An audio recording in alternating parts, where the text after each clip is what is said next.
Peace and blessings, family. This is your brother, asarimhotep, with the Martin Delaney Center for Egyptology, and you have now entered the Mbongi. And today's discussion is titled Blackness and Death in Ancient Egypt, a semantic analysis of blackness in the hieroglyphs. So I dedicated a particular chapter in the latest book on this, and so these will be the highlights and notes from that chapter, Appendix D, in Race and Identity in Ancient Egypt, Volume 1. And so we will talk about that, all that and more when we return in just a moment.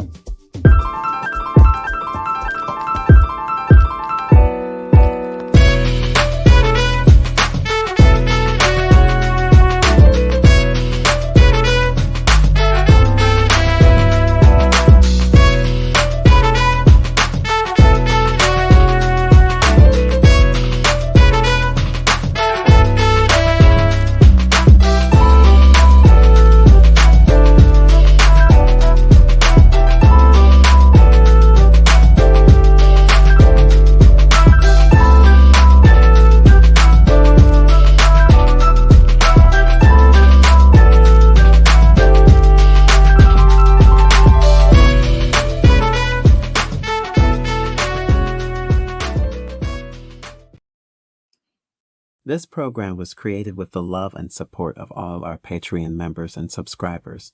If you are not a member yet and would like to see more content like this, consider becoming a member today.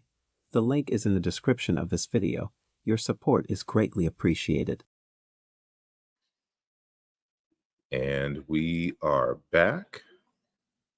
And again, I want to thank each and every one of you for joining the live conversation. Those of you who are on Facebook, as well as those who are on X, formerly known as Twitter, and of course, all of you who are joining me live from YouTube. And of course, I like to always show love to each and every one of you who have made yourselves known in the YouTube chat. And I see Dasharab is in the building, and 42 Tribes is in the building, and Sith Lord Prince is in the building, if I'm saying that correctly. Ogun's Machete is in the building. Sister Gigi, all the way in Cali, is in the building. Black Lion Supreme and Emmanuel Adama is in the building. Our good brother, Teti Ursama Atra Neferu, has made it in the building, as well as Machona Nuno is in the building.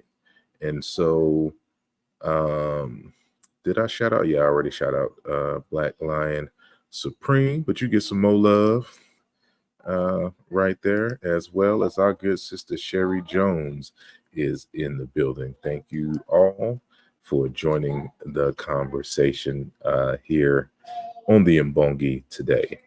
And as I stated before, the title of the discussion is Blackness and Death in Ancient Egypt. And we will be addressing, something that I have been seeing a lot in terms of this debate and discussion on the race of the ancient Egyptians. And a lot of persons on the African-centered side to prove that the ancient Egyptians were Black will show many depictions of some of the pharaohs and deities who are depicted very pitch black. And they will equate the pitch black color of those representations of those individuals as equivalent to the phenotype of the actual ancient Egyptians. And this is something that is not just something that you would see on kind of, Facebook or YouTube discourse. Shekhar Job has made, these equivalencies, as well as Abu Bakr Musalam, which I've discussed in the text. And speaking of the text, I am speaking of course, Race and Identity in Ancient Egypt, Volume 1, Towards a Meaning for the Place Name Kemet. And so I address those things in the text. And so, part of the larger discourse regarding the racial makeup of the ancient Egyptians, there is a need, first and foremost, to define and set the parameters for what is Black. And while that may seem like a simple task, as scholars, we always have to be able to define, the terms and things that we're using, so that we can follow the logic throughout the conversation that is being had in the research, as well as we want to be able to, in this instance, really kind of compare and contrast. For example, so many people will argue for Blackness in the modern racial construct of the term and usage of the word Black in English. And so if we are going to make those arguments, we have to be able to go into the past to see if the ancient Egyptians were using Blackness in the same way or a similar way that we're using it today, in terms of, using it as a sense of pride to cover a wide banter of color spectrums. Like, is there any associations, or is there any contrast? For example, if you have Blackness as a sense of pride, do they have any kind of racial epithets against others? Right? Like, there's a lot that comes with not simply just recognizing the different skin tones of the people in ancient Egypt, but also the inner logic of the culture, and the fundamental philosophy and expression and distinction from others. What are the othering practices of the ancient Egyptians? And does that match what we see in modern times? So that was, one of the many research questions that I had to address in the research. So, one of the first things that I did was to look at all the words that mean Black or dark or related in the ancient Egyptian language, as evidenced by the hieroglyphic script. And when I was examining those terms and their usages, I noticed a rare form of a word that had a unique classifier, or AKA a determinative, and that set off another sense or another series of research questions, which ultimately ended up becoming Appendix D, in the text that I have here, which you can find on my website at asarimhotep.com. So again, this conversation would be the highlights from the text, and so we can have a more well-informed and up-to-date analysis of the consciousness of Blackness in ancient Kemet. Now, this is not to say that the conclusion that I come to here is the only conclusion regarding the usage of Blackness, but there seems to be those who believe that Blackness did not have a negative connotation in the ancient Egyptian language, and that anytime that there's, like, if you're examining an African language and you find a word for Blackness, um, that somehow this is the influence of Europeans when the idea of blackness is used negatively, and that is not the case. And so when we examine, and this will have to be for another video, as we don't have time for that here. But when you examine all of these other languages, they all have these varying and fluctuating relationships and ideas associated with blackness, like mystery, obscurity, evil, death, and sometimes, like in the case of farming or whatnot, it would be maybe associated with fertility, right? As we discussed in relationship to Osiris, water, and blackness in the text. But this is an alternative view, which I put in the text, and of course would love your feedback. And so before we get into the text, I want to say peace and blessings to Immortal Truth and Chris Rocks You as well. Thank you both for joining the conversation. And as Sister Mika has put in the chat, this is the link to purchase the text, and I really appreciate your support. And thank you all to those who have already got your copy of the text. And please, peace and blessings to our good brother Zoo 221 in the building, and look forward to your feedback as well. So let me just start sharing my screen real quick, and I'll make this full screen, and then we'll just do like that. So let me make sure that everything is on the up and up, and I have my cell phone on me to the side, so I'll try to look if there's any comments along the way, but I won't be focused on the comment section for the most part while I am doing this particular presentation. So let's get started, right? And of course, as you saw the video in the beginning, we do have a Patreon, and so it is the support through the Patreon that allows for this and other things to come into fruition, and some big ideas that we got coming up in the future for 2024. So stay tuned for that. But if you want to join our Patreon, this is the address, patreon.com/asarimhotep. And of course, this is the book that I mentioned earlier, Race and Identity in Ancient Egypt, Volume 1, Towards a Meaning for the Place Named Kemet. So let's go.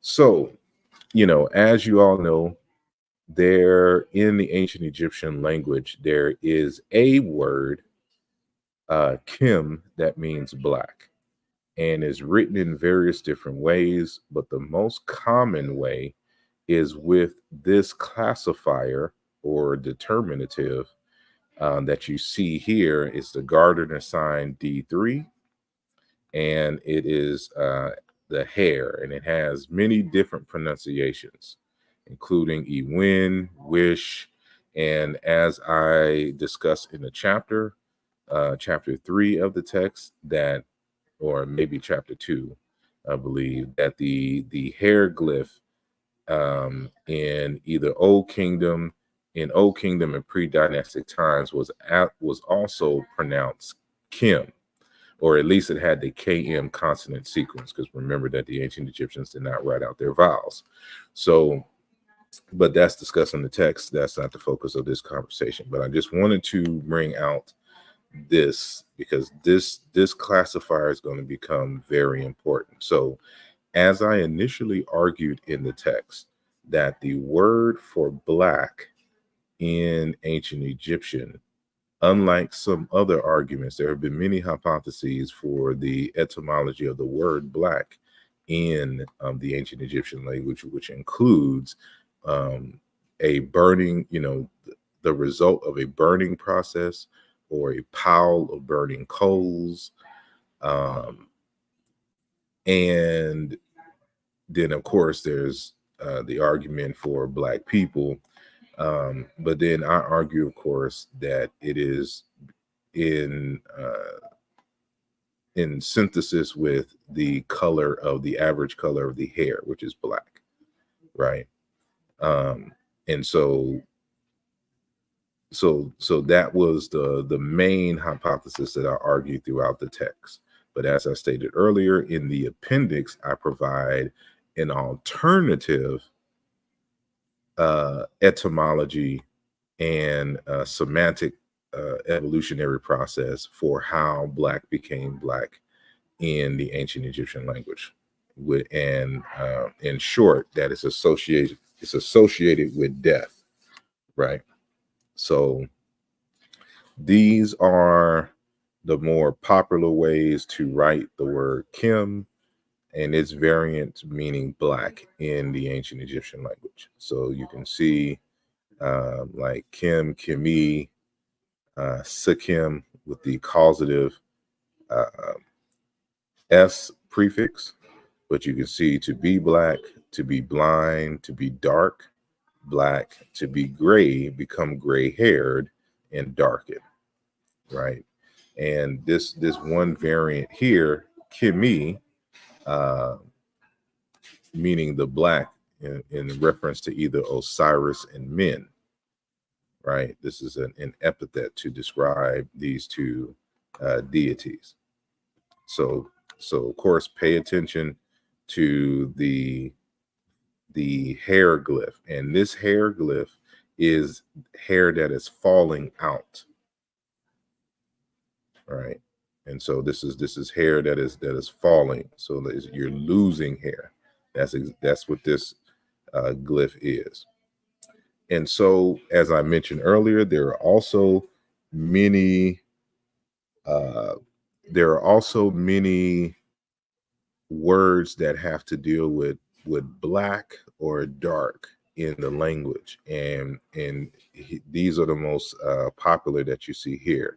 So you have this chasabej, this blue and blue black of hair.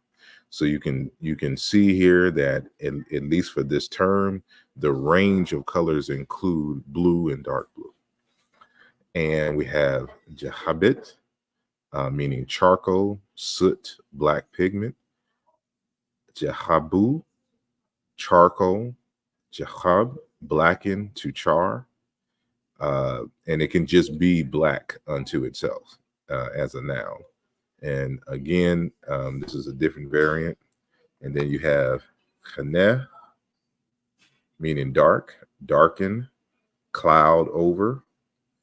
And wakher, be depressed of mind, to be dark, darken, night. So this automatically tells you here that this idea of to be dark and darken is also associated with depression, right? And so, but you see the determinative here of the sky and the lightning, rod or wood dot. And so the idea is like, as we would say, we have clouds following us. So darkness and blackness in this sense is associated also with depression, right? We have karamin, darken of earth in storm. Kabahayat, chaotic dark emptiness beyond the sky and necropolis. So you can see that this word for chaotic darkness is associated with a necropolis is the grave, right? So this is beyond the sky, the chaotic dark emptiness. So it's associated with the void and the like. And so we just have black and char. So these, it's a wide range of associations of darkness and blackness, depending on the context.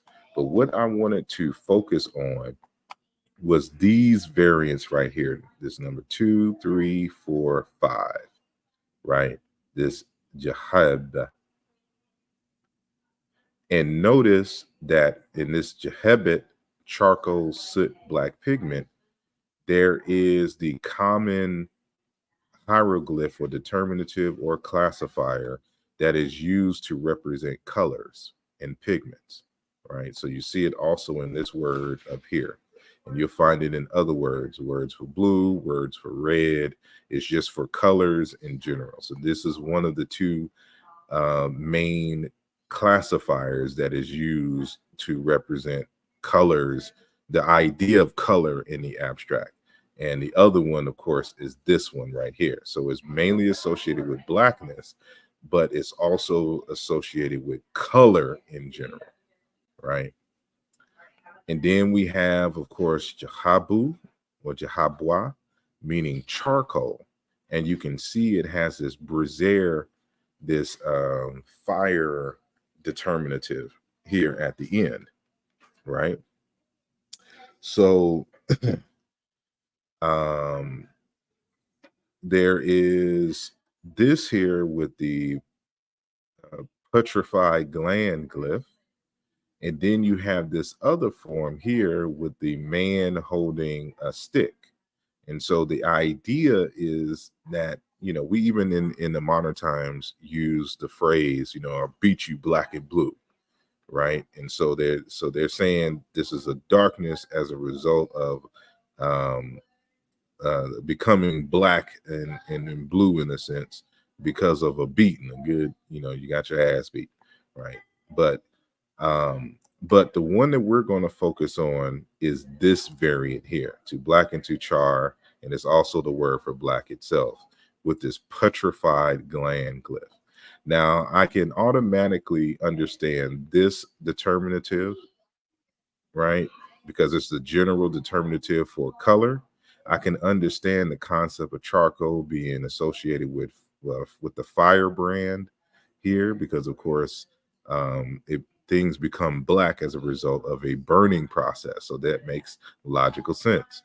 And then of course this one here, when you beat somebody, their skin darkens in the areas in which they're beat. So this makes perfect sense. But the petrified gland glyph, what's the association? So when I started to investigate this and I saw this variant of this word, this is what made me look into the hieroglyphs a bit more, as well as the proper etymology of the term. So I hope that y'all are getting, you know, my thought process and what led me here. So now let's get to it. So, you know, in Budge's dictionary, you would see it written like this, and it'll say, you know, Chabu, and it says gods with their hair dressed, right? And when I actually looked into the primary for this, it should be interpreted a bit differently. But you see the entry here, and then on the bottom right you can see that it's also associated with fuel and material for fire, animals dung for fuel, right? You can see, you know, the firebrand here and a different variant, uh, the Wajid here, and then you can see, yeah, I said the animal's dung, and then you can see this one here, Ja'ab, meaning a kind of seed used in making incense, right? Which you can kind of see here, or this may be the dung. I forgot which one this was. So, you know, there's these entries for it, and you know, one of the entries that you can see that you can find in the TLA is Ja'abit, and it says charcoal or blackness, or I'm sorry, reading the German, this is coal black from hair. And this is actually another one of the TLA's mistranslations of this term here. It's just charcoal, and there's another word for hair that is used in the actual entry. But when you go here, it says, you know, lifting nut bread in black fishing net. So that Ja'abit here is just a word for black. So fishing net black. So the descriptor comes after the noun. So the adjective in this sense comes after the noun. So net black, the fishing net black, right? So here's coal black in the hieroglyphs, and then this is charcoal and black pigment. And these are the sources that you can find that in, and these are the hieroglyphs here. So when you talk about blackness and charcoal, and another reason why I went this way, because I wanted to see what the actual words for charcoal was, and to see what hieroglyphs that they used as determinatives, because as Diop, pulling from the early Wörterbuch dictionary, somebody made the hypothesis that the Kim was a pile of coals. And so but the word Kim itself is, to my knowledge, never used to in association with charcoal or coal at all. So I wanted to know what words existed with coal, and what determinatives that they use, because I would expect to see those same determinatives in the word for Kim if they had the same semantic process, which of course they do not. So, but this Ja'ab here is derives from a root B, and as I discuss in the text, and as I demonstrate on numerous occasions, the ancient Egyptian hieroglyphic script, and I should say more so the ancient Egyptian language, the words are formed via monosyllabic roots, either consonant vowel or consonant vowel consonant, right? And in this instance, this is a consonant vowel root. We don't know exactly what the vowel is, but anything added to it is either a prefix or a suffix, right? So we have the B, meaning evil and abomination or similar, and B itself being the name of Seth, and then it's the root in the word bien, meaning being bad, being angry, to be bad, to be wicked. And then it is prefixed twice in the word for damage, mischief, and evil in the form of sejed, right? So I have the root highlighted in red so that you can see the progress. And so you can see in this form here, it has two suffixes. In this one here, it has two prefixes. So when we come to this root, when we get, how do we get to charcoal? So there is no native word for charcoal in the ancient Egyptian language. It is built off of a root meaning to dirty, to pollute, from this fundamental root B, meaning evil or an abomination, right? And so with the agent prefix here, it means to dirty, to pollute, or this verbal prefix here, to dirty or to pollute. And with the W nominal suffix, now becomes a word for impurity and taint, or something that is tainted, right? So we have the J hieroglyph, which is just a snake right here, which is a prefix on this root. And now this concept of to dirty, to pollute becomes to blacken. So blackness in this, for this word here, derives from being dirty and polluted, right? And a second definition in a nominal form is coal black. And then you get with the T suffix for instruments, it becomes the word for charcoal. And you can see it in this word here, jahabit in wahim, charcoal for burning, wahim meaning the word for burn. And you can see this form of the word here, both with the determinatives for fire, flame, the brazier determinative, right? So this is the semantic and evolutionary process as a resort of the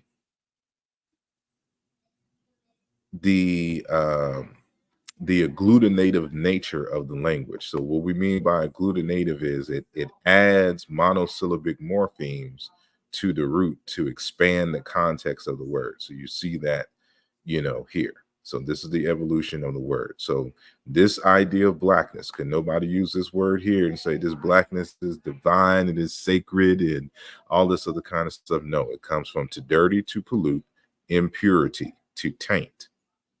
And that's exactly like when you do the etymology for the word swarthy in Indo-European has the same semantic evolution in terms of the word swarthy. So when they say swarthy, it comes from a root meaning to be dirty and to pollute, which lets you know that it's not simply some light skinnedness, like what we would consider in America light skinned black. No, to dirty or to pollute is a dark black, and that's exactly how the word swarthy is used in Indo-European languages, especially Greek. So but that same semantic process that you see in the word for swarthy is the same process that you see here in the ancient Egyptian language. And so I just wanted to demonstrate that this j right here, the snake, or the other form, the d, is in fact a prefix. You can see it in that it also interchanges with s. So there's other forms of this word here that just has the s prefix because these come from two different dialects. So for example, we'll take the top point, sanu, meaning separation point, and janeb, turning point, running, overflow, station, demarcation. Y'all should know by now that b's and w's and b's and m's interchange in the ancient Egyptian language. And then we have sarafet, warm bread, and janeb, pastry. And for those of you who have the book, you should be able to go to Appendix A and see all of the correspondences that verify, these sound meaning correspondences that I have here. So just like we have this word seneb, to burn, and then sarem, to burn up. These are two different variations of the same form. Remember, B's and M's interchange, and y'all should know the nasalized uvular trill, which is a nasalized R, often interchanges not only with R, but with N. So you can see these are two different forms of the same word, and that this B and M also interchanges with F. And so that's why this one is jaref, to burn up. And then we have Se'er, meaning need, J'er, meaning need, and Sefer, a cut of meat, and Jifer, food, right? And for this entry here, you can go to this, it's cited in my bibliography, right? So, and then I show some other correspondences here that shows you the root without the prefix, and then in Chicom A, and then in Chicom B, the root with the J prefix. So y'all can pause this here, and then we have collagen here for correspondences. So I'll just do the first three just to show you here. So this is cutter root, to carry, to support. This form of the word is unpalatalized. So we can tell here that there was not a palatal vowel here, and so it remained the voiceless velar K in the first one. But in this form, meaning to hold oneself upright, which corresponds to this word here, meaning to support, the K becomes S, and the nasalized uvular trill, as we stated earlier, also consistently interchanges with R in the ancient Egyptian language, right? And then we have in Chicam A, sir, to sever. And then you have jisser, from, to be separated from. And then you have netcher. This is the first part of the palatalization process. So the K becomes ch, and ch becomes s, right? So that's the evolutionary process, but it was frozen in the script like this. So when you say netcher, divine, netchiri, purify, to purify, to be pure, jisser, holy, and we can see in collagen, chill, clean, pure, spotless, chur, rinse, wash, telil, clean, righteous, without blemish, spot, etc., etc. Has no sin, sinless.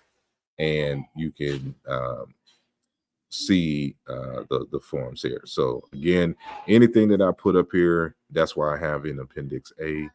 that all of the sound meaning correspondences, so that you can verify for yourself that these correspondences are regular.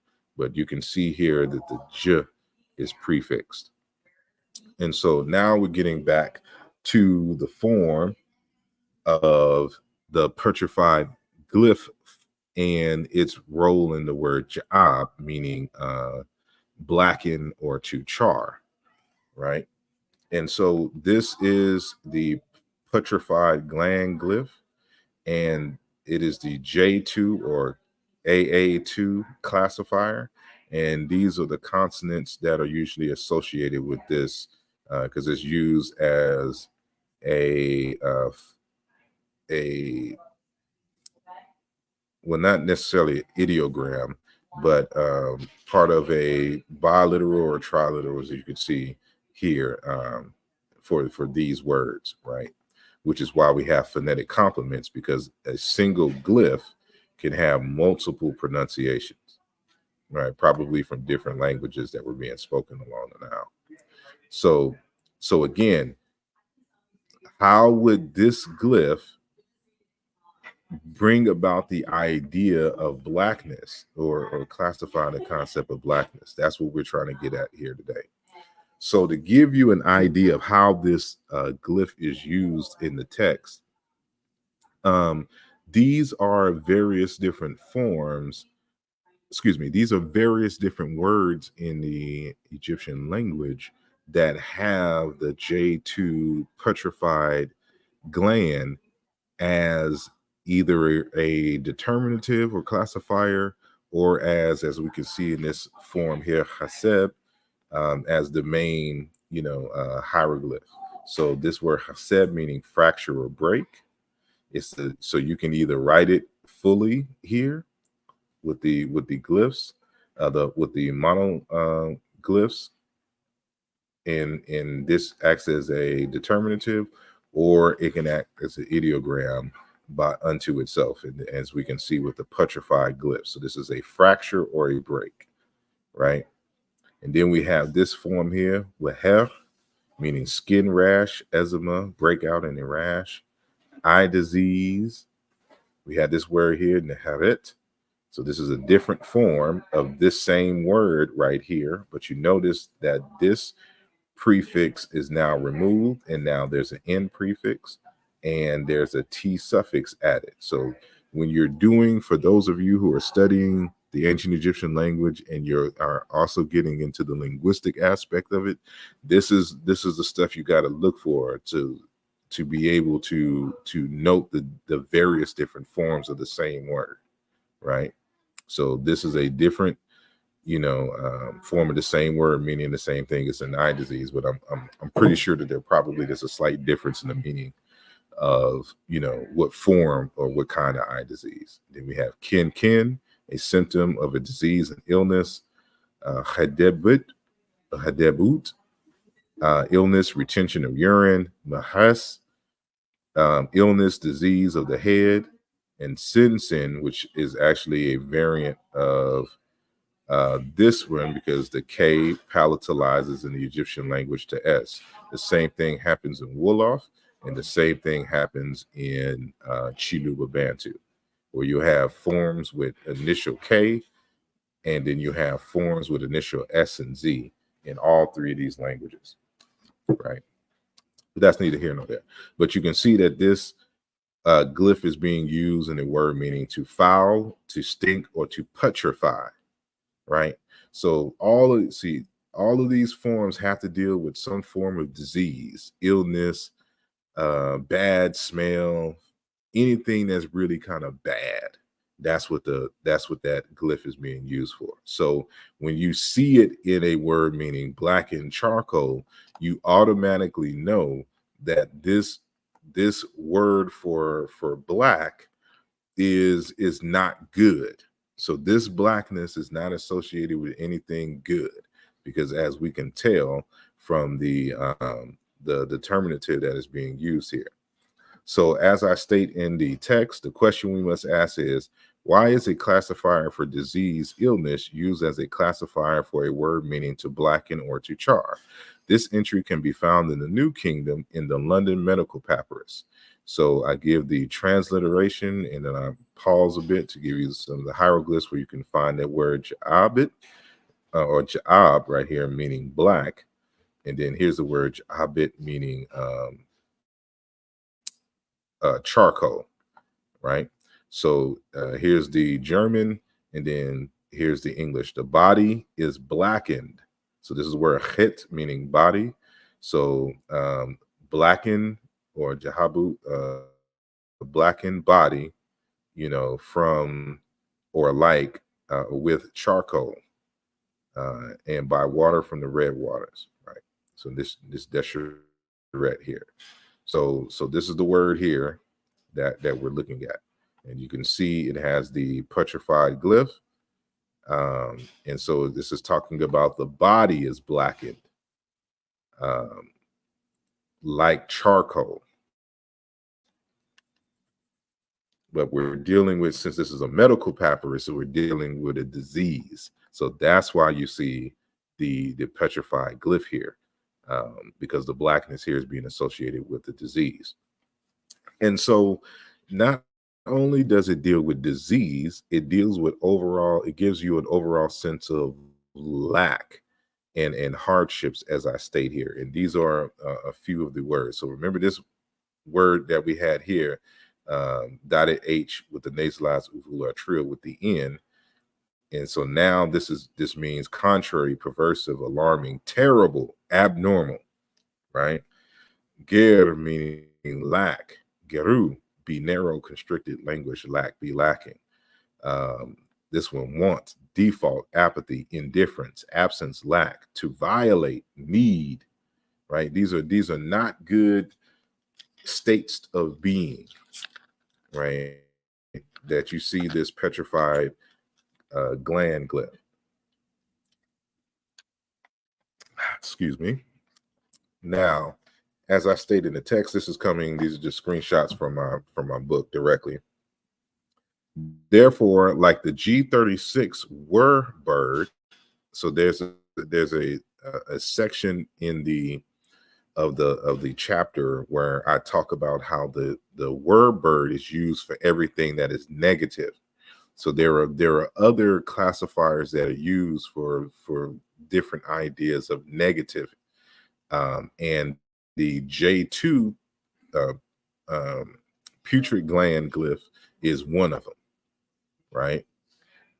The J2 is used to classify concepts that are bad, abnormal, or undesirable. We also noted in chapter 3 that the D3 hair falling out glyph is used as a classifier for words dealing with lack and sorrow, for example. So what I'm doing here is making the connection that the J2 and the D3 hieroglyphs, the petrified gland, and the hair hieroglyphs are used for the exact same context for diseases and overall lacks and everything negative, right? So you can see the hieroglyph, the D3 determinative in all of these words here, meaning mourning, to mourn, wail, grieve, moan, grief, sorrow, to lament, mourning, cry, the evil, the personification of Seth, Apophis. So you can see, like I said, that this determinative is also used in terms of evil, badness. So this is the same determinative that is associated with the word Kim, meaning black.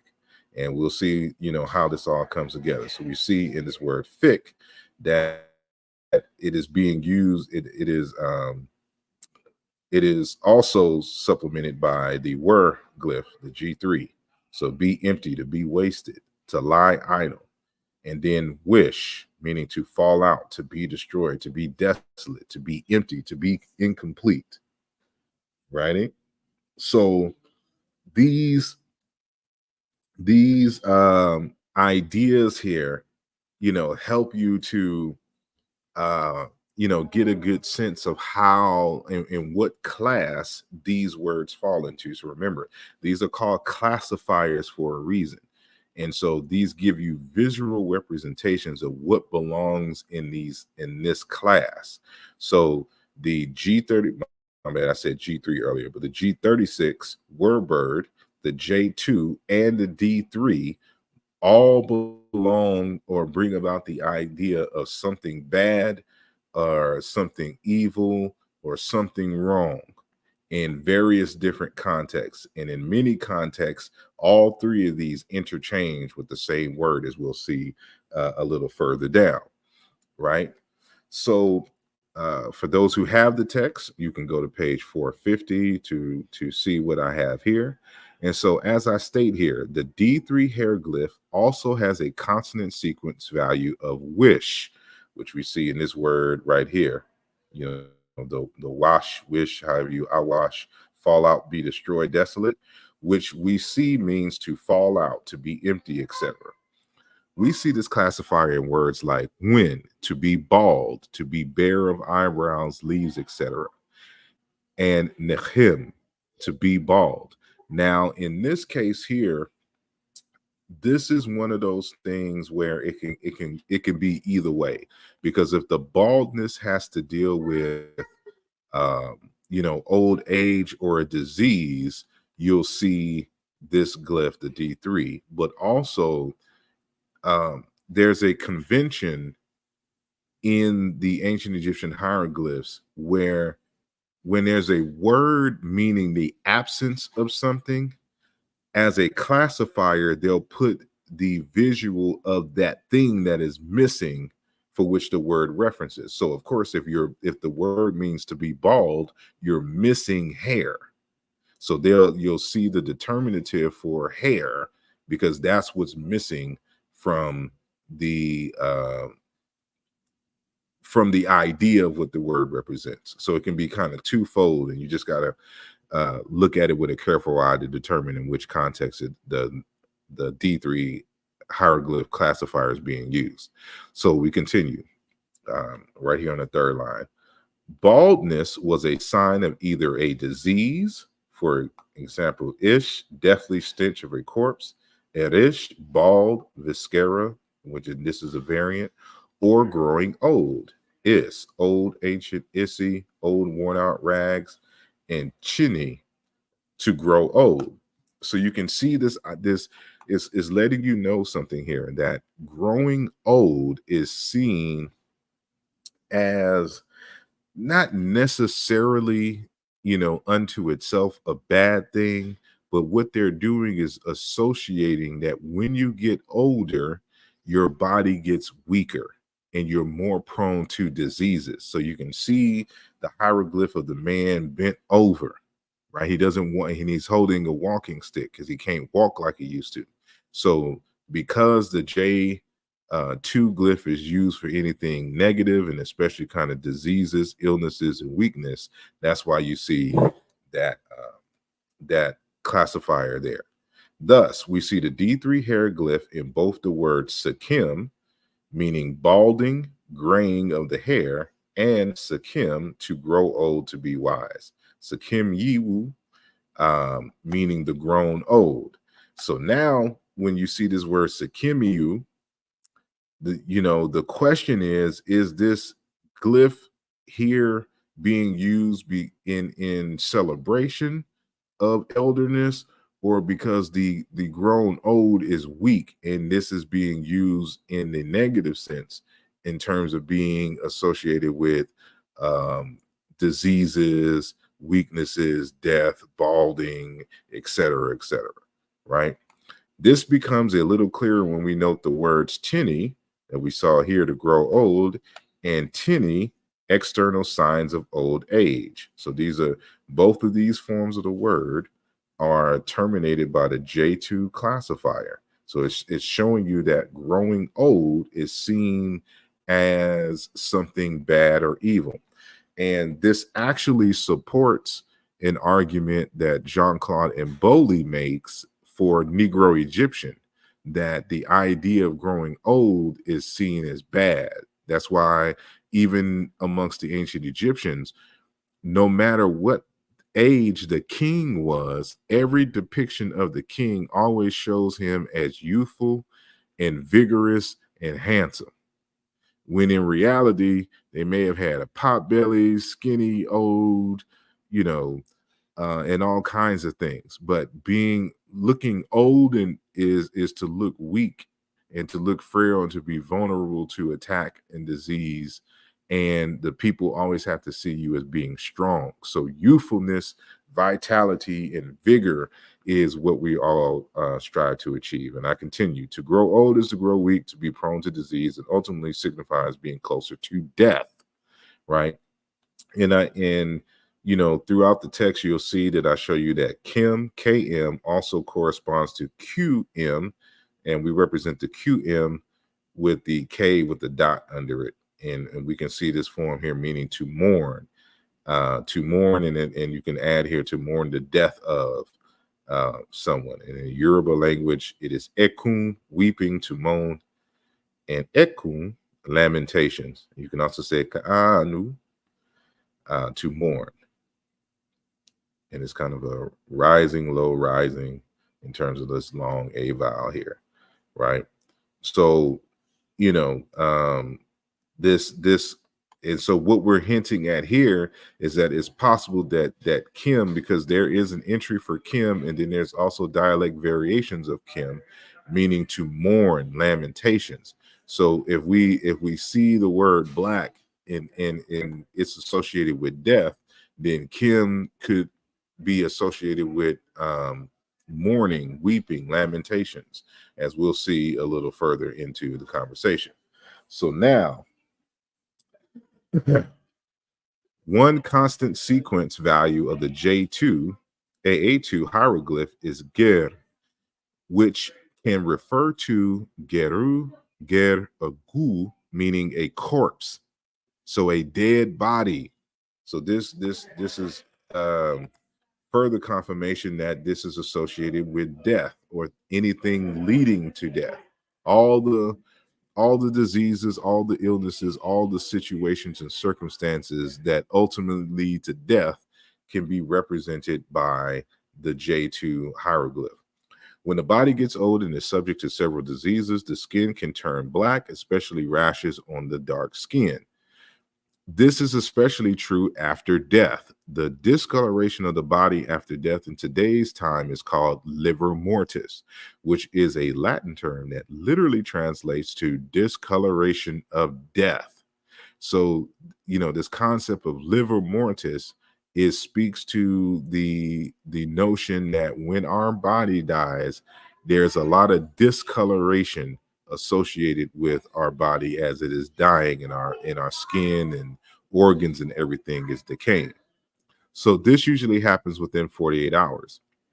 After 48 hours, the decomposition stage begins when the body starts to turn black. This is often called putrefaction, and the black putrefaction process happens usually between 10 and 20 days after death. Here, the exposed skin turns black. The bloating of the body collapses and the fluids are released from the body. Anybody is a mortician in the audience could verify this. In Chicam, this is called heriet or heret, meaning condition, illness, disease, rot, putrefaction. And of course, what do you see here? The J2 classifier. Right. As we can see here, illness, disease, and putrefaction are seen as the same thing or related. Therefore, a process leading toward death or the very signs of death and dying. The D3 hieroglyph appears to be used primarily with words dealing with loss and lack. For example, harit, meaning widow. And this D3 hieroglyph for a widow serves multiple purposes. For one, there was a ritual in which, you know, you would kind of pull your hair out, or you would cut your hair in times of death. So, of course, this is the glyph for hair falling out. And then because it has to deal with wailing and moaning and lamentations, that is what you would associate, you know, when it comes to the death of a husband, which now makes the wife a widow, right? So it's dealing with death in this context. while the J2 Petrified glyph is used essentially for all manner of diseases, including the principles of loss and lack. For example, the word gir, meaning lack, and wahir, meaning eye disease, as we saw earlier, right? So we're learning the different contexts for which these hieroglyphs that are used for negative signs and negative states are being used or whatnot. So it's even used in another word, kimit, meaning a gynecological disorder. So these are two variants of the same word, J2, just as we saw in the other one. So when we understand that J2, putrid gland, and the D3 hair classifiers both refer to lack, injury, death, and disease, for example, mushawut, skin disease, dermatitis. So you see this skin disease, it is the D3 glyph that is used of the head, and then Meshawit. In this variant, it has as the same meaning, but it has the J2 determinative. So as I stated before, these two glyphs are interchangeable. They can refer to the same thing. They belong, they are signs of the same class, right? We can see why both signs are used in words meaning black, dark, or to blacken. It would explain also the presence of the J2 classifier in the word dibiet, meaning sand, mud, dibinu, dung, clay, mud. Mud and dung are indeed dark and black in color, but here it may reference to the dung because of its putrid nature. So if you know about, dung is just cow boo-boo or just boo-boo in general from any kind of wild animal, and it smells. So because it has that putrefied smell, you get the putrefied glyph as a determinative. So when you look up livor mortis on the internet, you'll see a whole bunch of photos that come up, right? And so from this presentation here, it asks, why isn't the entire backside discolored? What can this tell us about the body post-mortem? You have to go find that on it. But you see what might be the cause of the discoloration of darker parts of the skin in the livor mortis. So you should see here that, when you die, there's no pumping action. So all your blood seeks to, as a result of gravity, to the ground here. And this starts the first part of the discoloration process, right? But in other cases, the body, when because when we think of mummies in the modern time, we think of a deliberate process in which ancient Egyptian priests take out organs, put oils and scents around the body, and then wrap the mummy and then put them in a tomb, right? So when there's these extremely dry places, the mummy, the body can naturally mummify. So this was, from this site, you can see the link at the bottom, from a homicide. So the mummification of this homicide victim occurred after she remained in a secure bedroom in August in the southeastern United States. That means it was hot. Should have been humid, maybe, because if it's in like Florida or something like that, but who knows? For almost 2 weeks with no air conditioner. Mummification preserved numerous stab wounds and incise wounds, allowing accurate postmortem assessment of her injuries. But you can see, how black and charred her body looks. It looks like it's been burned in the fire, but this body was not burned in the fire. This was the result of a as natural as you can call it, mummification process, which turns the skin dark, pitch black to be exact. So there are also in the livor mortis process, like certain parts of the body that can just become mummified, right? So if anybody who works in the hospital, they'll tell you this, like there's certain illnesses that you can have where blood flow will not go to, for example, in this case with the hands, and then your hands will start dying, and it'll be a rich discoloration, in your limbs will turn black. So if you've seen anybody with like diabetes and they had to get their limbs cut off and stuff like this, you'll see these parts of the body that while living, may mummify. But in some cases, I'm not sure if this particular person is dead unto their self already, but you can see, the body turning black. So blackness, the concept of blackness and disease and death is not, just from the imagination of folks. This is something in which they have witnessed, of course, and especially back in the day. So you got to remember, in today's climate, when somebody dies, somebody comes take the body, and we no longer deal with the body directly. Somebody, does the embalming process, and then we see them at the funeral looking as best as they could be, and then we put them in the ground. Back in the day, when somebody died, you had to immediately attend to the body right before the petrification process, and it would be the family members who would attend to the body, and it would be, the average person was closer to the concept of death. So this is stuff that they would see on the regular, and it's from this that a lot of these ideas come from. So when you see Kimmy, like the black one, dealing with Osiris or men, with Osiris being the lord of the Duat, the underworld, and the conqueror of death and the like, this is the association that we can pose as one of many, because over time deities take on concepts and characteristics from various different angles. So you never want to argue that this is their only association, because Osiris can also deal with the inundated black fertile Nile, right?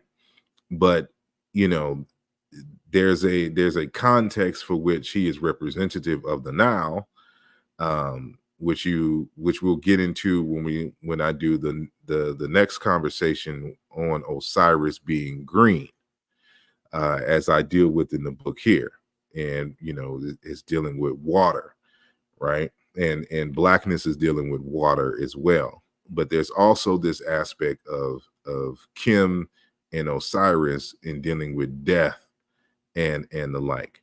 And this is why you see these people in this form. And so as I've shown, numerous times online as well as in the text, that you have to do internal correspondences to show dialect variations of different words in the Egyptian language, because in ancient Egypt, it was a multi-ethnic society, and they spoke different languages, and there were many different dialects all throughout ancient Egyptian history. And you can tell by the variations of the words, the frequency of use, and the like. And so there's whole studies now dealing with dialectology in ancient Egypt. And and I would think that my work contributes to that discourse. And one of the things that I discovered, of course, is that the N and the M interchange dialectically. So that's why you can have nu or nawa or nowo, meaning water, and mowo, mawa, meaning water, because M and N interchange. And not only in the first consonant position, but in the second consonant position. So that's why you have Kini, to be sullen, to moan, Kini, to complain, to lament, Kiniwawi, complainers, Kim, to moan, to complain, to lament, Kimi, in demotic, to cry out. and K becomes the J or the I, and it becomes Imi or Imu, meaning lamentation, wailing. And so again, that's like when you see that word for widow, and it has the D3 hieroglyph here, because you're dealing with moaning, you're dealing with death, and all that comes with it, which of course is cries, lamentations, and the like, right? So even you have Kim dark, Kim black, Kamim to be dark, to be black.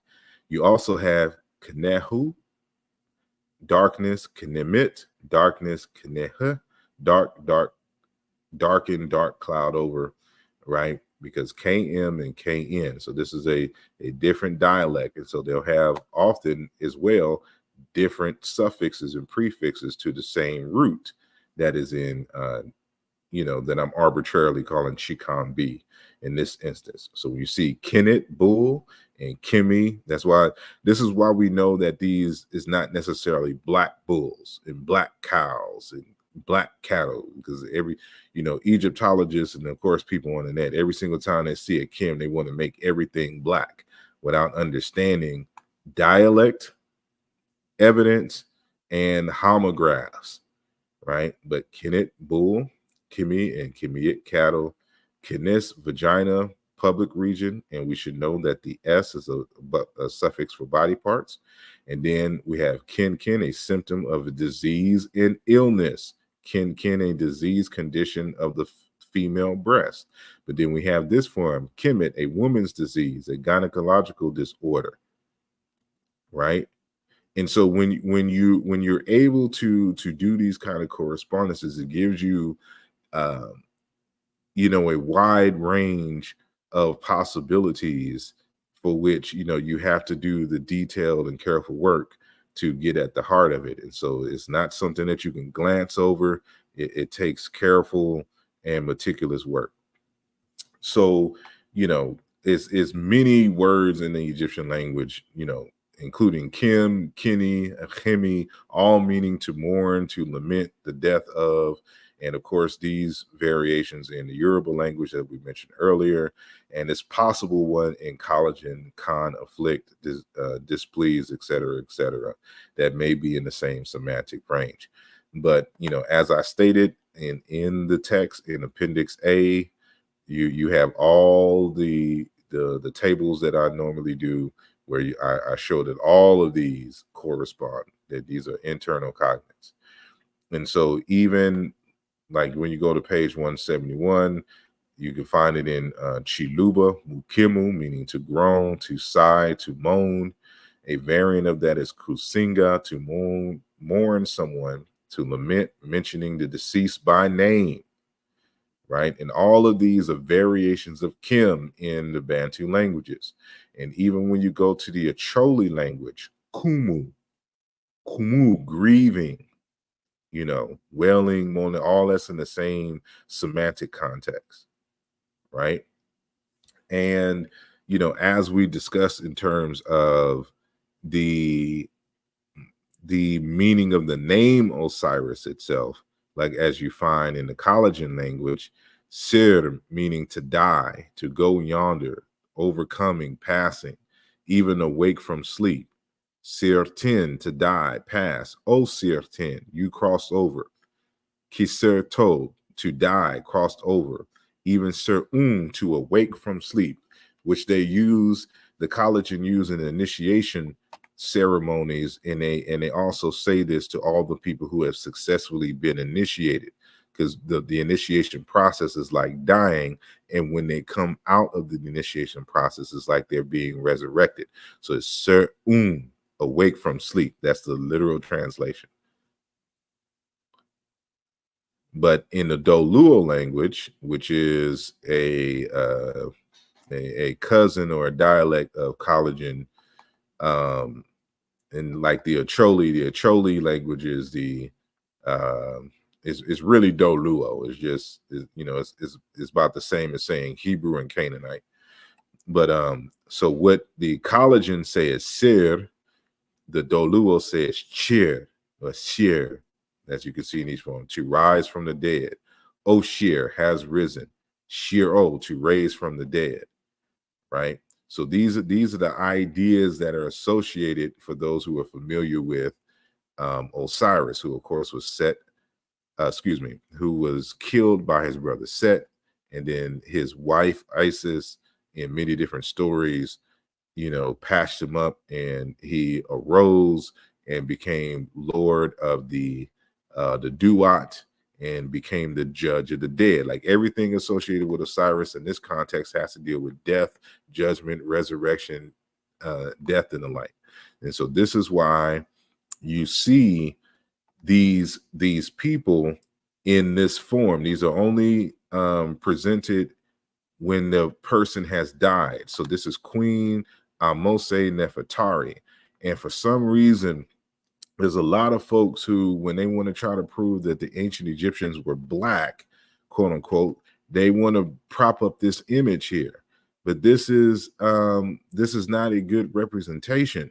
This is symbolic of her state, even of her double on the other side. She's deceased in Osiris form here, because when she's depicted living, this is her regular representation here. Look like a mixed breed, light-skinned woman here, right? So this is the same Queen Nefertari, right? So she can't simultaneously be looking like a mixed high yellow woman and then a super pitch black woman at the same time. That just doesn't make any sense. And we see the same thing when it comes to King Tut. And so when you see these representations, this is a representation of King Tut in the afterlife. This is him in death. This is him in life on the right hand side. And so he has the reddish brown skin, of many Africans across the continent, but he can't simultaneously be, and they don't go through seasons like we go through seasons. So it can't be like, well, he's like this during the winter and then he gets pitch black in the summer. It's hot all year round in Egypt. For those of you who have been, he would have been pitch black all year round. But obviously he can't represent both of these extreme skin tones, which is why I wonder why, for example, Dr. Abu Bakr Musalam tried to make that argument that this was representative of all the ancient Egyptians in his PhD dissertation. But that's another conversation for here or there. So on the Manchester's website, so for those who don't know what this is Tutankhamun, who of course is the pharaoh of the 18th dynasty. In Tutankhamun's pair, there's two of these statues that were found. Right, so one wears the Nemes headdress, that's what you see here, and the other the hot bag wig. The same head coverings also occur on the pair of statues of Ramesses I. Although other statues are insufficiently preserved to know if this pattern was standard. The cot-wearing statue of Tutankhamun has a text on the kilt apron, that's this right here, at the bottom that you see, labeling it as the perfect god, royal spirit of Heraktai, the Osiris, Neb Keperura justified. This favors the interpretation of the statues as a home for the royal Ka spirit. And so it's the Osiris. You can see him in Osiris form. This is what this represents. His shadow, his double on the other side in Osiris form, one who has been justified, right? And so I have this in the book as well. This is a scene from the tomb of Rekhmira in Theban tomb 100.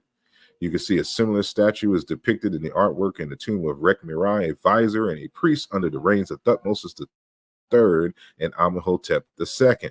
And so you can see the people preparing. They're building the statue. So they're building what you see here for Tutankhamun in his pitch blackness. This is what you see in the artwork here, them carving and developing for Rekhmira. So this is a common thing that you would see for individuals who were considered great and worthy of becoming an Osiris. And so when you look at Mentuhotep II, you know, on the left, this is him. Like people try to say like this was a living representation of Mentuhotep II. When you have living representations of Mentuhotep II, and this is his skin color, right? On the right-hand side, what you see here, these are two totally different things. He can't simultaneously be two different races at the same time, right? So, you know, but they have no problem representing people of dark hue in the text. So this person may be of, this is the papyrus of Meherperi, or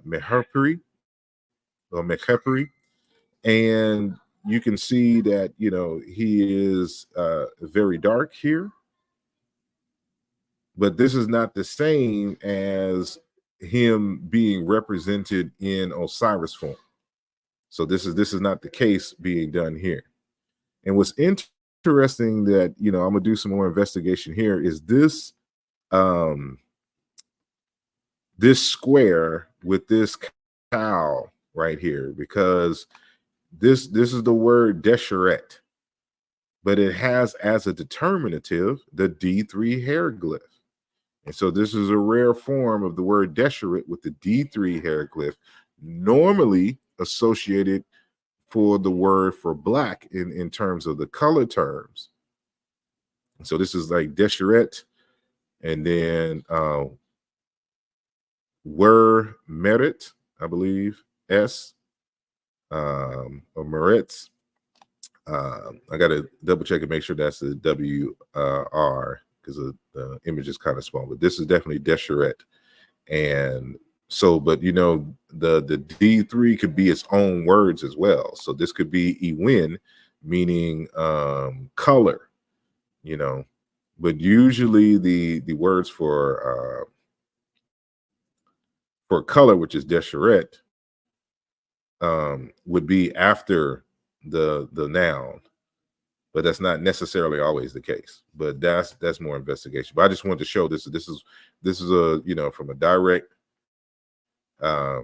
copy of the papyrus, you can see the word desheret with the D3. So this is a rare form where you would see the D3 determinative there. But I want to stress that, you know, while the pitch black is indeed symbolic, I do not argue that the reddish brown, the desher color here is symbolic. This is representative of the average ancient Egyptian skin color. So as you can see, for example, now in modern Egypt, this person will be called a quote unquote Nubian, but this person here has the copper, dark reddish brown skin tone that you see here on King Tut. And so and it is my argument that this is one of the reasons why this is where color consciousness probably comes into play, that they looked at their skin, but instead of saying black like we would here in the United States, they said desher, red of the sun, because the sun was their totem, and not just any sun, the dawning sun. So the sun is a tawny brownish red color at dawn. And notice that this color here for the sun is the same color as the skin used, for example, on Horus or Tutankhamun, or in this instance, Mentuhotep II, etc. This may be a darker variant, but this is their average skin color in terms of the ancient Egyptians, right? So this is Desheru, reddening sun, dawn, right? Like this is where they're getting the concept from. And so this is the word desher. And you know, this is the color desher that you see here in the text. And this is Desherti, red one, the sun god. So the sun god itself is known as the red one. But Kimi, the black one, is known for Osiris, who's dealing with the underworld, death, the one on the other side, the one who was crossed over. And so while this person, this is an actual statue of Ni Ankh Pepi Kim, His color, his actual color, because this is Kim, his hair, but his actual color is Desher red, the color of the sun, the color of red cattle, like you would see here, the tawniness here. That's their skin color. This is how they represented themselves primarily in the text, right? And this is just a citation where you can see the word deshereti, right, meaning, you know, for the sun, the red sun, right, in the actual hieroglyphs and transliterations here, right, dealing with the spirit, in the red ba of the sun god, right. And so, you know, when it comes to the ancient Egyptians' concept of Kim, these Sudanese will be closer to that skin color. This is on a living body a perfect representation of Kim. But when they wanted to represent themselves primarily, this is the color that they represented themselves. This would still, in a modern context, be considered black. So in a modern context, this is black, this is black. This is the range of blackness. And maybe even lighter if we include people like Elijah Muhammad and Malcolm X, you know, Michael Eric Dyson, etc., right? But, you know, of course, there's added context for that. But this is the color representation. And so they have no problems representing real skin color when it comes to darkness. And this would have been like, these are living people. They are, and that's why I'm saying, like, this isn't symbolic when they are doing this, because they're representing real people. As you can see from the text, even down to the hair color, you can see in the stereotypical earrings that they wear, right? And so this is Ramesses III, and so everybody gets caught up on the Remech. This is the word Remech in the Ramesses III tomb, and I've been to this tomb numerous times. I have photos and video, and know that this is right and exact. And you can even see the word Remech. It should be up here. I may be covering it in the text, but it's the word Remech dealing with these folks here is also in this part of the text. But it's when you go into Ramesses III's tomb, you know, you're going to walk in, you're going to walk down a little bit, and then on your left hand side, on the bottom left corner, that's where you're going to see, you know, this representation. But in that same tomb, you see the vast majority of Egyptians represented like this. And so you have to be careful not to use this argument. These are, in fact, Nubian people. And we know this for a fact because of, one, the hair color, the darkness of the skin, as well as their dress. So pay attention to the garments that they have on, and the panther, leopard skin, all this other kind of stuff. This is their outfits, right? So when in other contexts, when you see those so-called quote unquote Nubians represented, you see in terms of the natural enemies and prisoners of Egypt, then you see the same, you know, style of collars and dress. So this one's a little less elaborate, but you can still see the collars that you see here with the particular circles, with a whatnot. And then these are better representations, so different representations of the ancient Egyptians. So when you see this representation of the Remech, this is what you these are other variations from other reliefs of the Nubians. So you can see the same type of dress here, right? This one's kind of cut off. So this is the lost part of the artifact, but you can see the same hairstyle and color. Again, the earrings, you know, every little detail matters, right? Of this particular group. But in this instance, they're considered the Remech. But people try to use this one example and try to make it seem as if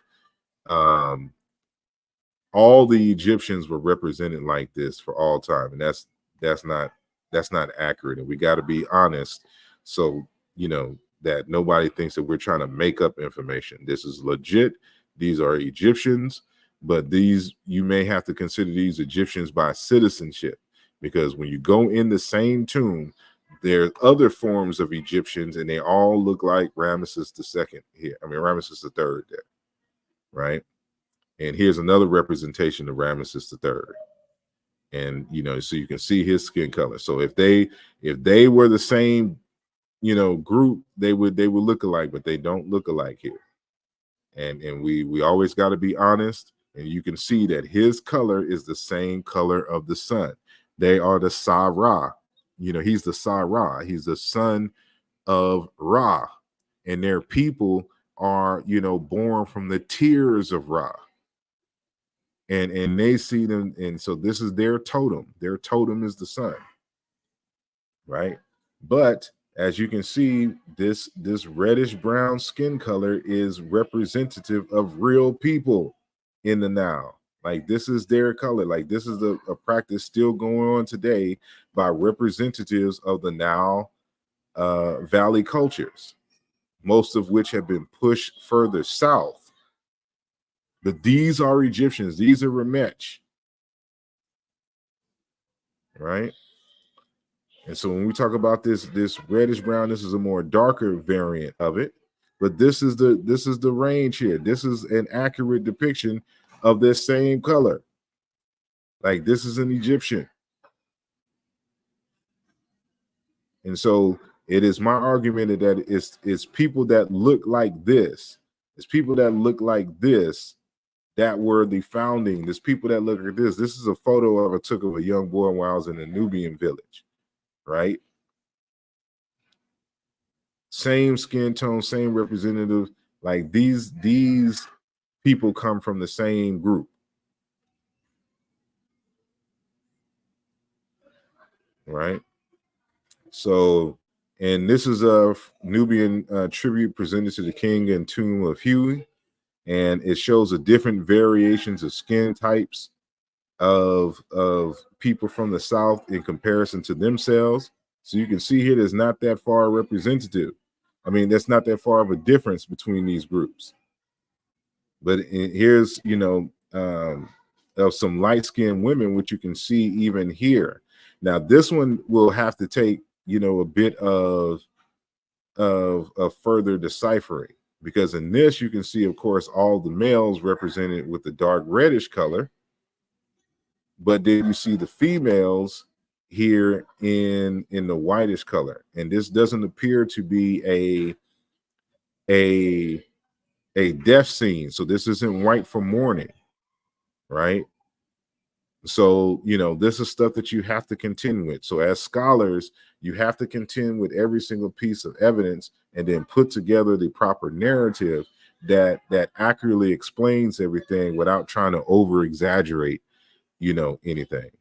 And so, as I'm stating, that the reddish brown is the skin color for the living, whereas the pitch black in the Osirian context is for death. And that's what you is possibly represented in the word for Kim using the hieroglyph, because the hieroglyph can represent and signal anything dealing with lack, death, disease, and the like. So that is my presentation. And I will stop that for a second. And again, I haven't been paying attention.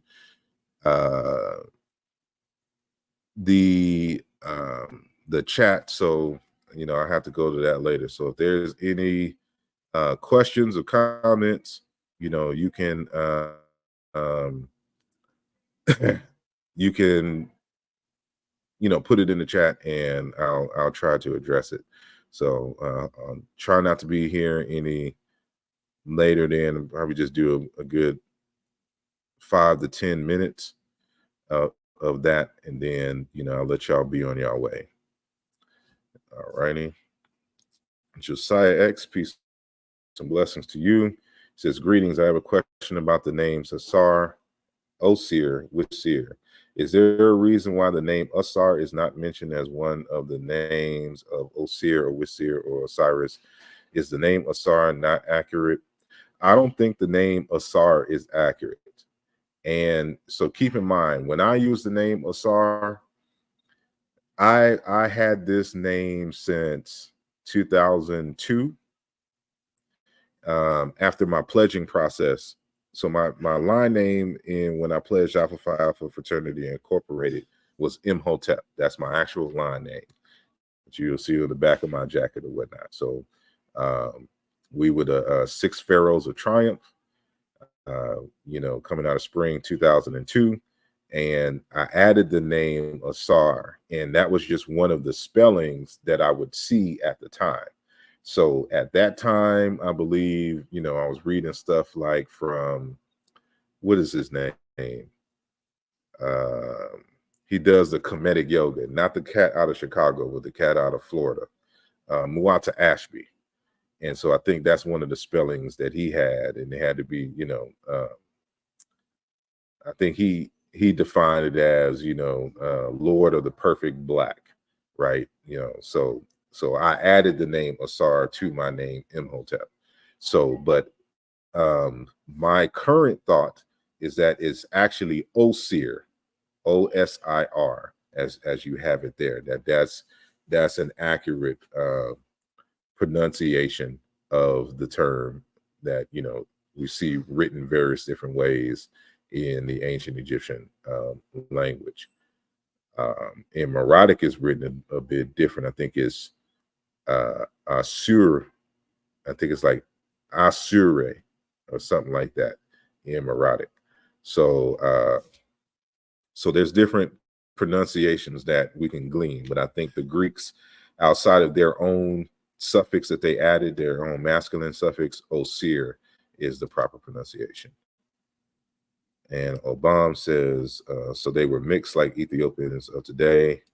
We got to be careful in terms of using that term mixed, because we're all mixed. Even continental Africans are mixed. But, so, in terms of their reddish brown skin, it's not necessary to argue that that is the result due to admixture, assuming with some light skin, either migrants or others, who came into Egypt at, various times over time. So, we have to be a bit more cautious and be able to do the right analysis, so we don't jump the gun and be making unscientific arguments. Says, what are Ethiopians mixed with? If you're talking about modern Ethiopians, there's a lot of people who came from Yemen and Saudi Arabia, and that's who they're mixed with, Arabs and the like. So, and this is how the Semitic languages got into Africa. And so, at an earlier point in history, it was believed that Semitic started in Africa. The Semitic languages did not start in Africa. It started in the Middle East. And, a group of them migrated south into Arabia and into Yemen and crossed over. And that's how you get, those people who speak a Semitic language, because the underlying language is Cushitic. That was the original language. And over time, there was a lot of admixture. And that's how you get, kind of the phenotype and light skinnedness that you see in Ethiopia and Eritrea today. And if you want proof of this, after this show, go on YouTube and type in DNA test, Eritrea Ethiopians, and you'll see a whole bunch of them getting in their feelings because they're finding out that they have a whole bunch of Middle Eastern ancestry. And so they just always thought that they'd been like that.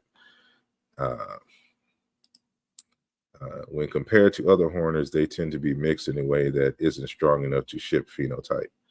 I wouldn't necessarily say that, but you know, they remixed with the people they created. Semites.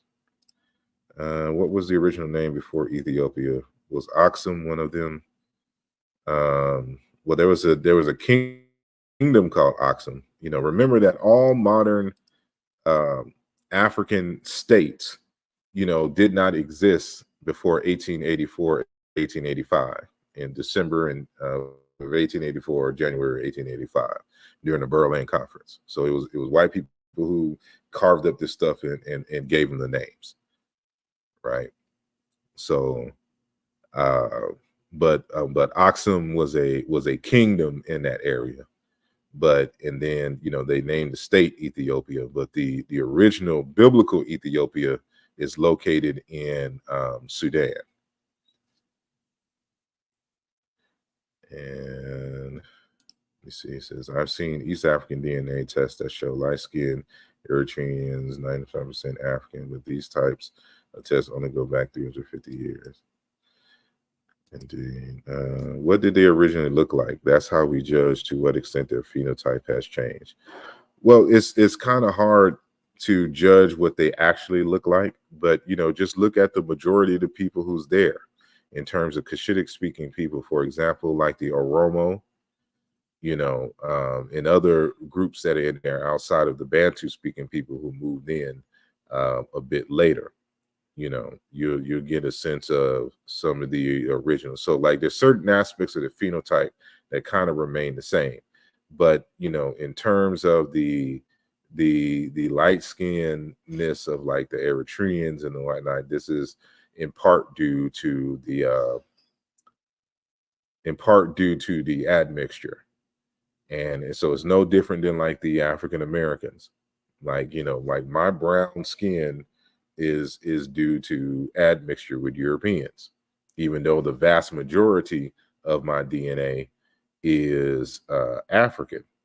And so, and of course, you have people in more modern times, you know, with more who are integrating genetically and the like. But if you look at slave pictures of the excuse me, if you look at pictures of enslaved Africans on slave ships, they were really, really dark.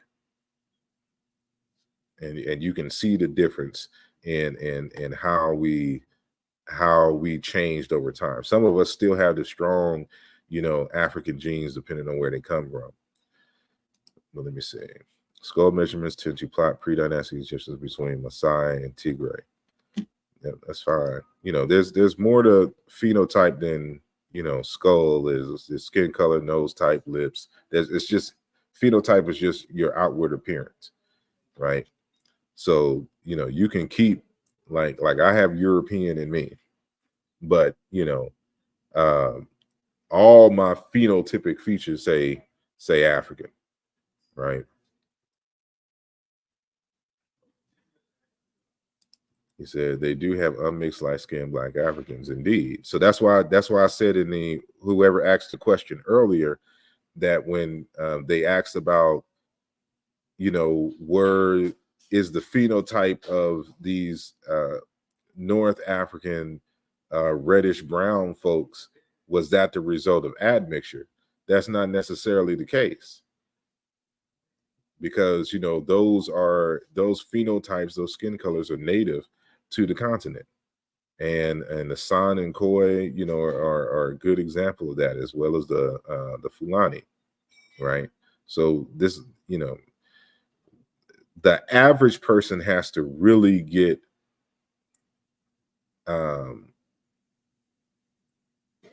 well studied on genetics and the like, because you know we've let too much of the misinformation become the dominant paradigm when we're discussing, you know, admixtures and DNA and the like.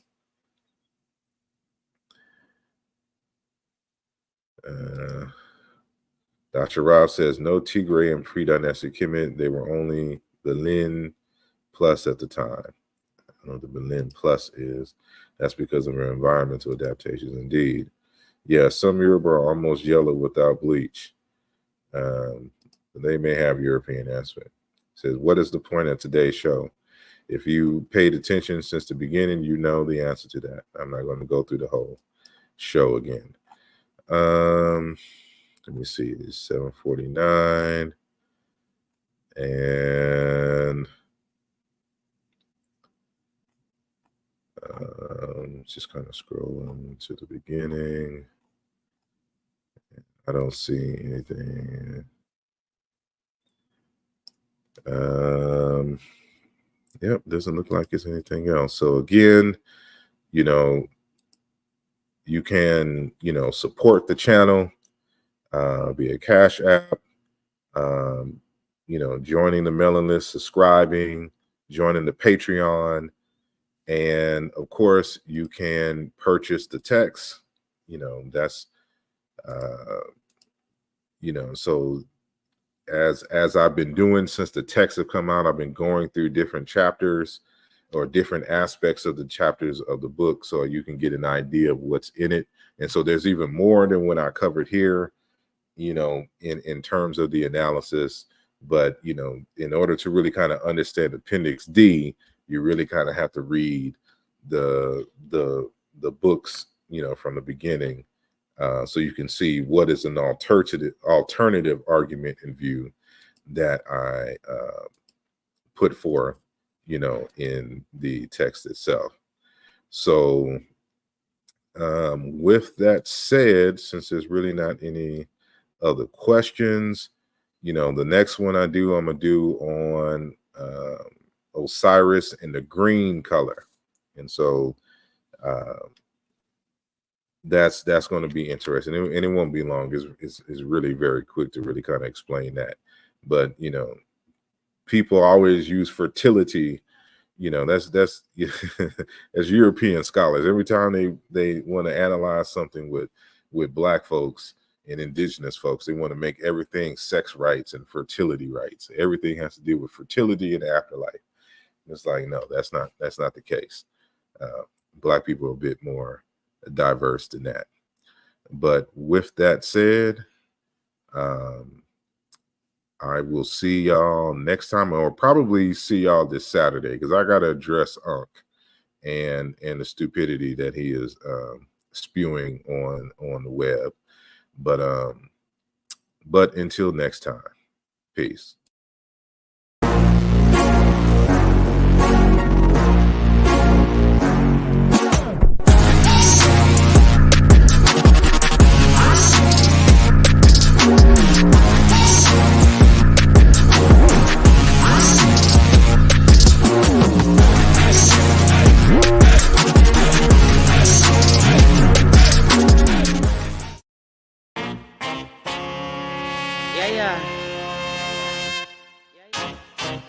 Y'all wanna know that? What's up? Feeling like I dropped the draw for and call Uno. Came to kick the door with the game man judo. Pin game low, that's why they give me kudos. Inspired by the 3-0. 595, check it for pen flight. Hit the turnpike, slide to a baseline. Gotta sound like I just hit the 85. Oh, I'm so ready, by enemies necessary. We gon' be legendary, hold up. About to grow the payrolls. If you see the vision and you're with it, you should say so. Cause we about building, elevating the millions.